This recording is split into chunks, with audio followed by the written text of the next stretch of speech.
Komponistam Georgam Pelēcim viņa mūzikā svarīga daļskanība un vispār skaistums, jo dzīve ir skaista.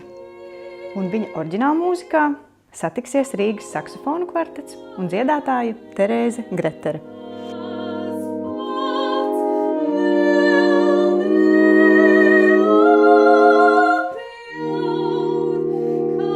Gan rotaļīgas, gan filozofiskas atziņas dzirdēsim Kārļa Lāča mūzikā ar Imanta Ziedoņa dzeju.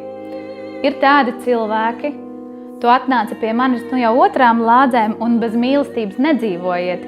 Tie ir tikai daži nosaukumi muzikālajām glezniņām, kā pats tos dēvējis komponists, ko varēs dzirdēt šajā jaunajā mūsu programmā.